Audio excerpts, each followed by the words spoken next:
Olá, turma! Hoje, na nossa aula de filosofia, iremos trabalhar o tema consumidor versus consumista. Mas antes, vamos compreender um pouco sobre o dinheiro e seu valor. Então, vamos começar com a pergunta: como as pessoas compravam alguma coisa antes de existir o dinheiro? A resposta para essa pergunta é o escambo.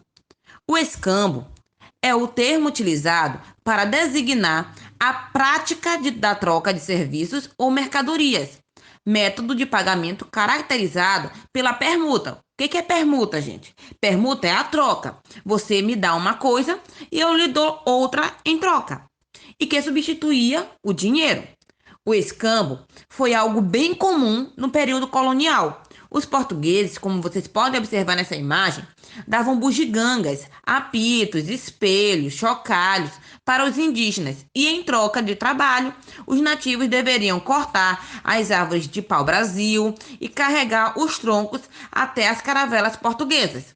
Atualmente, devido ao nosso sistema econômico ser baseado em valores monetários, o escambo passou a ser um método bastante escasso, ou seja, quase não se utiliza mais o escambo. São raras as localidades, porém ainda tem pequenas tribos na África que utilizam o escambo em vez da moeda. Então, vamos agora conhecer a origem do dinheiro. Mas antes da criação de moedas e cédulas, havia um produto de grande valor que era utilizado como moeda na antiguidade por alguns povos, como os maias, os romanos. Que produto era esse? Era o sal, turma. Séculos antes do uso industrial, quando era produto caro e muito raro, o sal era uma valiosa moeda. O Império Romano, por exemplo, ele pagava seu exército com o produto. Daí o nome salário, que vem do latim salarium. Só no século VII a.C. que surgiram as primeiras moedas feitas de ouro e prata.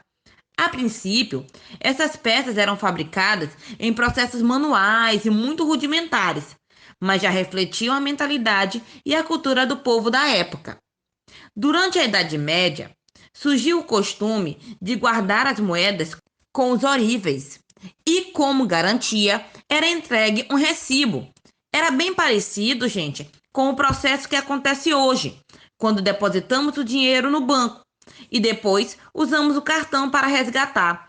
Aos poucos, esses comprovantes passaram a ser usados para efetuar pagamentos, circulando no comércio e dando origem então às cédulas que nós conhecemos hoje.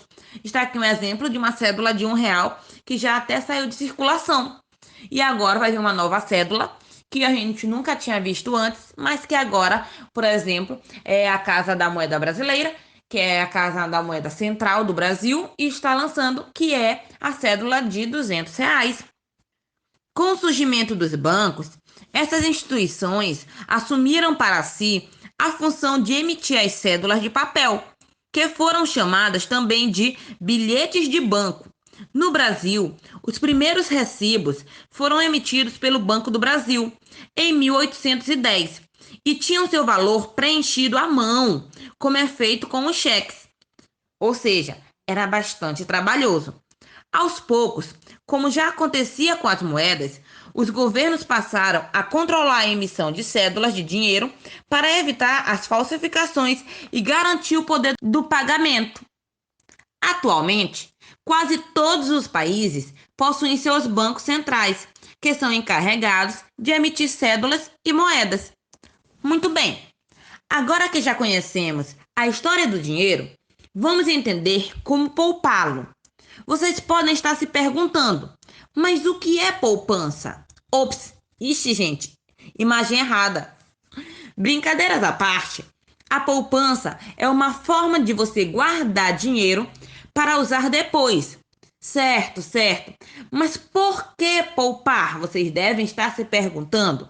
Turma, poupar é para poder realizar sonhos, como ir à Disney, comprar um videogame que você tanto almeja e outras coisas que você tanto quer comprar e no momento não está podendo devido ao pouco dinheiro. Mas se você poupar, você vai conseguir alcançar. Agora, turma, já que vocês sabem o que é poupar, há duas perguntas que devemos refletir. A primeira é: por que algumas pessoas sempre têm dinheiro? E por que outras pessoas sempre não têm dinheiro? Será que é porque umas ganham mais que as outras?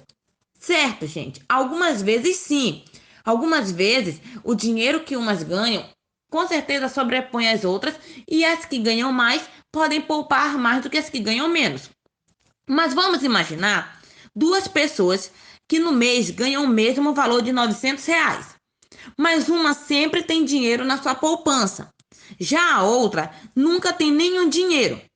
Sabe por quê, turma?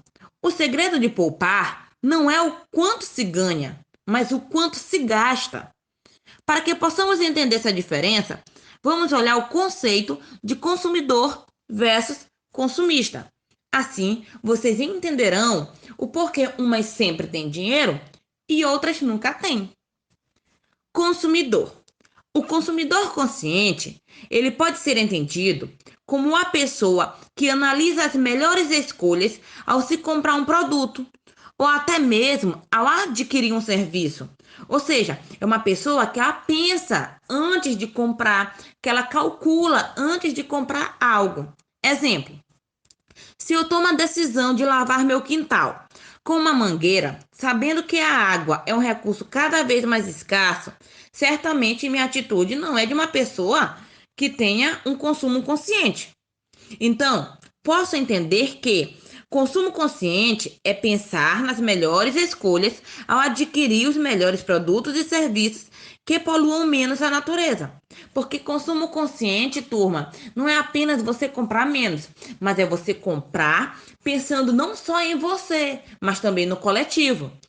Uma observação: as pessoas que são consumidoras conscientes, elas evitam também comprar em excesso para desperdiçar alimento, porque elas sabem que outras pessoas poderão comprar aquele alimento que foi desperdiçado. Outras pessoas estão passando fome. Então ela não pensa apenas no individual, ela pensa no coletivo. Vamos agora ver o que é consumista. O consumista está relacionado com a acumulação de bens que extrapolam a necessidade de subsistência. Está relacionado a um padrão de comportamento social que compreende a aquisição de bens como forma de identidade, diferenciação social e prazer. Quem é consumista gosta de se mostrar diferente socialmente, gosta de mostrar que tem para o outro.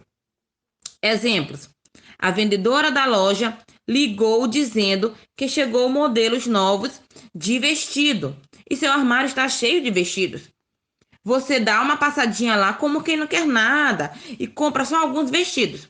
Chega em casa, na hora de guardar, abre o guarda-roupa e pensa: nossa, quantos vestidos eu tenho e nem lembrava. Não precisava ter comprado mais estes e se arrepende de não ter pensado antes de comprar. Um outro exemplo, turma, é as pessoas que às vezes compram coisas por causa da moda. Ela saiu agora na moda, lançou agora e eu quero comprar. Imagina quem lançou um novo modelo recente da Apple. Mas você tem um modelo antigo que atende muito bem às suas necessidades diárias. Mas o novo é sensacional. Então você vai à loja e compra. Depois, quando chega a conta do cartão de crédito no final do mês, você pensa: meu Deus, que valor é este no cartão mesmo? Quando lembra e pensa: nossa, não precisava ter comprado isso. Afinal, o meu modelo anterior está funcionando e atendia muito bem às minhas necessidades. E também se arrepende de não ter pensado antes. Muito bem, turma. Agora eu vou mostrar para vocês um exemplo prático sobre a diferenciação entre consumidor e consumista. Vamos entender. Um consumista compra uma chuteira por R$ 300, enquanto um consumidor compra uma chuteira parecida pela metade do preço, R$ 150. As duas chuteiras fazem a mesma função, têm as mesmas qualidades, os mesmos defeitos, têm o mesmo conforto. O que as diferencia é a marca. Os consumistas gostam de demonstrar que compram marcas famosas, o que acaba pesando muito em seu bolso. Já os consumidores conscientes preferem um produto bom, mas de qualquer marca. Então, vamos comparar. Enquanto um consumista gasta R$ 300 nesta chuteira, o consumidor consciente, com esse mesmo valor, poderá adquirir uma chuteira de R$ 150, um calção esportivo de R$ 50 e fazer compras no valor de R$ 100. Agora reflita você. Você prefere ser consumista ou consumidor? Observação, turma. Lembre-se que o consumismo é uma doença que leva as pessoas a comprarem algo que não precisam. Se a pessoa está a um nível hard de consumismo, ela pode se tornar um acumulador compulsivo. Prestem atenção. Obrigada, turma. Espero que vocês tenham gostado da aula. Nos encontramos logo logo. Tchau, tchau.